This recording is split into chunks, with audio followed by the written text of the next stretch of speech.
I am not actually a boy. I was born a girl in a household that only valued sons. Daughters were treated as nothing more than tools, while boys were given love, attention, and a future. To protect me from that cruel fate, my mother made a terrible sacrifice. She used forbidden dark magic to change my gender, allowing me to live as a boy in the Duke's household. But the spell was never perfect. Every night when the clock strikes midnight, I return to my true form. For years, I dreamed of escaping that place. Yet I could never leave. If I ran away, my younger half-brother and sister would be left behind to suffer alone. So I stayed and swore to protect them, no matter the cost. Then an opportunity appeared. The crown prince approached me with an offer, a chance to destroy the corrupt duke's household from within. In exchange, he would help me secure freedom for my siblings and myself. Knowing the risks, I accepted. Now I live a dangerous double life, the duke's obedient son by day, and a girl hiding a forbidden secret by night. But as the palace's schemes grow darker, and my feelings for the prince become more complicated, I begin to wonder.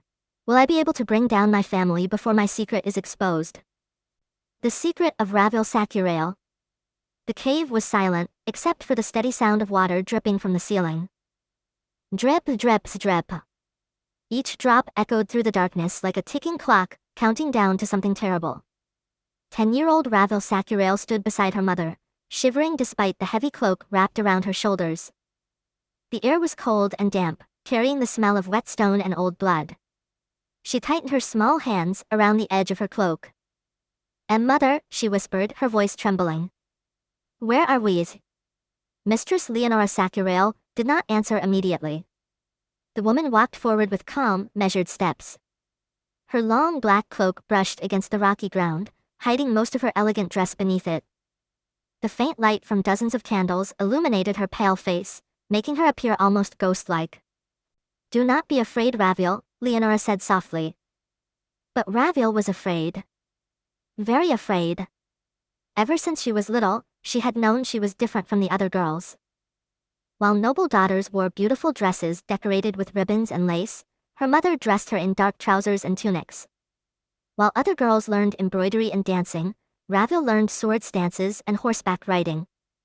Even her long pink hair had been cut short years ago. She still remembered crying as the locks fell to the floor. At the time, she had asked why. Leonora had simply replied, "Because this is necessary." Necessary. Everything was always necessary. Yet nobody ever explained why. The deeper they went into the cave, the stronger the strange scent became. Then Ravil saw it. Her breath caught in her throat. Bodies. Dozens of them. Maybe hundreds. They were arranged in large circles around a stone altar carved with ancient symbols. Some looked like criminals. Others looked like wandering travelers. A few wore noble clothing. The sight made her stomach twist. She wanted to look away, but she couldn't. The dead eyes seemed to stare back at her from the darkness. "Mother," she whispered.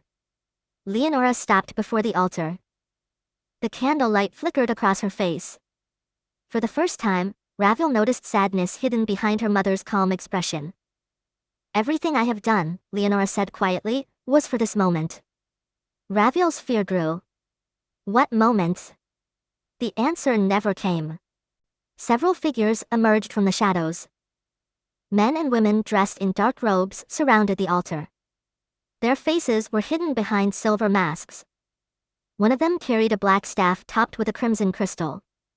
Another held an ancient book bound in dark leather. Ravil instinctively stepped backward. "I don't like this."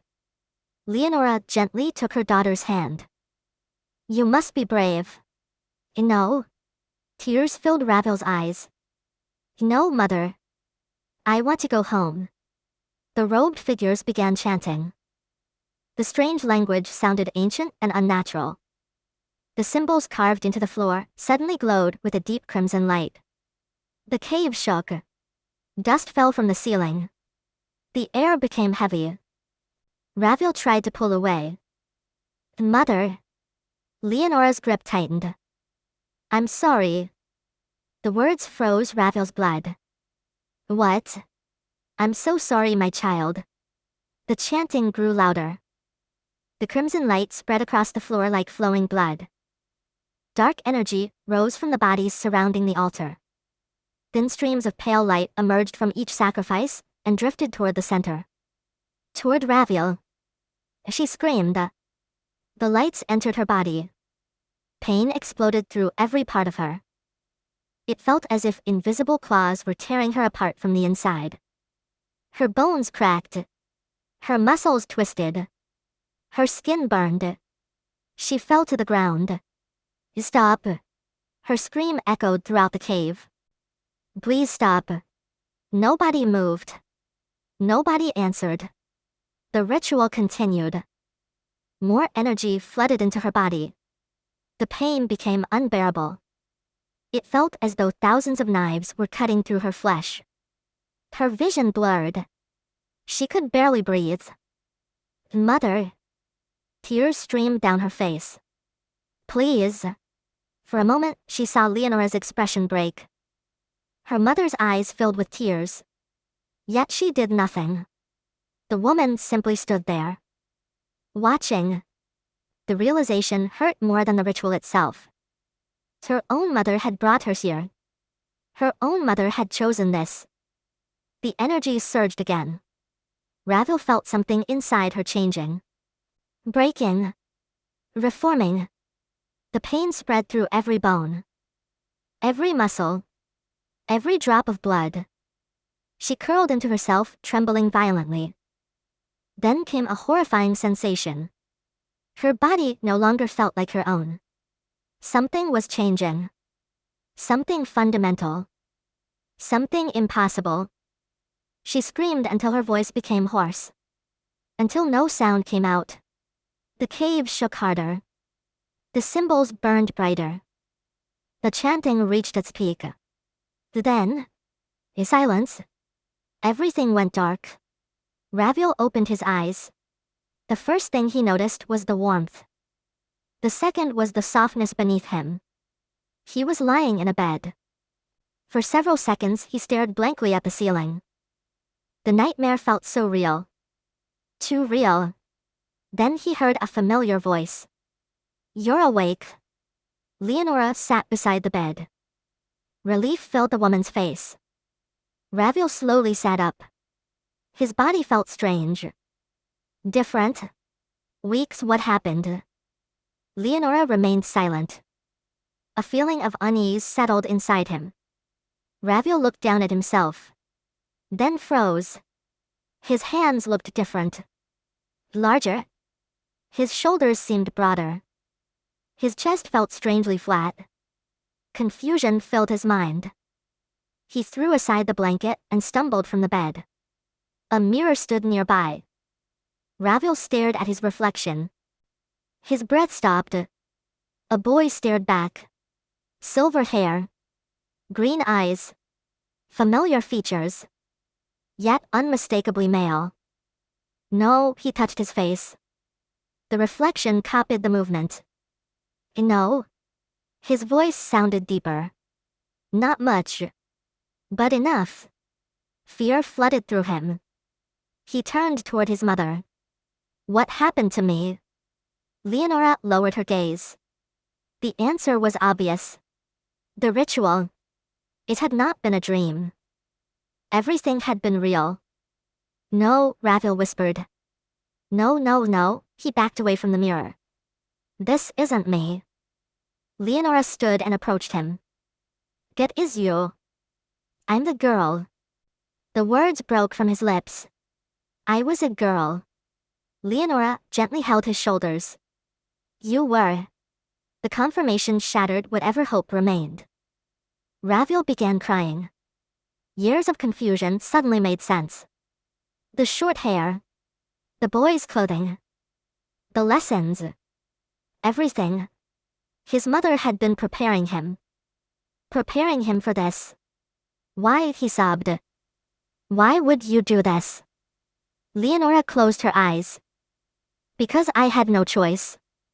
That's a lie. Raviel pushed her away. You chose this. Pain flashed across Leonora's face. Yet she did not argue. Because deep down, both of them knew it was true. After a long silence, Leonora walked to a nearby table. She picked up a small wooden box. Opening it carefully, she revealed a silver brooch shaped like a bow. The metal sparkled under the morning light. Leonora handed it to Raviel. "Take it." Raviel stared at the brooch. "What is it?" "A promise." She fastened it onto his collar. From that day forward, Leonora no longer called Raviel her daughter. Instead, she began introducing him as her son. A noble heir. A young lord. A boy. And with each passing day, Raviel learned a painful truth. The world would never know who he once was. "Listen carefully," Leonora said one evening. Her voice was serious.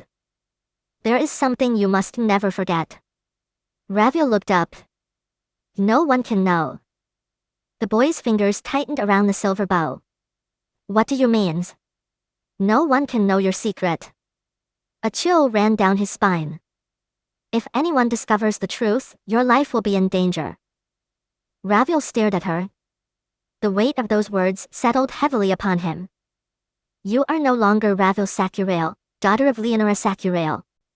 Leonora's gaze hardened. "You are Raviel Sakurail, son of House Sakurail." The words felt like chains wrapping around his heart. Yet he nodded. Because he had no choice. Several weeks later, a servant hurried into the mansion. "Mistress Leonora." The woman looked up from her desk. "What is it?" "A carriage has arrived." Leonora immediately stood. Her expression changed. For the first time in years, Raviel saw nervousness in her eyes. "Bring him outside." "Him, not her." "Never her." Him, Raviel followed his mother through the grand halls and into the estate courtyard. A luxurious black carriage waited near the entrance gates. Its doors were decorated with the crest of House Sakurail. Several armed knights stood nearby. Their polished armor gleamed beneath the afternoon sun. Raviel felt uneasy. Who could make his mother so nervous? The carriage door opened. A tall man stepped out. The world seemed to grow still. He possessed striking features. Long crimson hair flowed down his back like liquid blood. Sharp green eyes scanned the courtyard. Eyes identical to Raviel's. The resemblance was impossible to ignore. The man looked directly at him. For a moment, neither spoke. Then the stranger slowly approached. Every step carried authority. Power, danger. Leonora bowed her head slightly. A gesture she rarely showed anyone. "Welcome." The man nodded.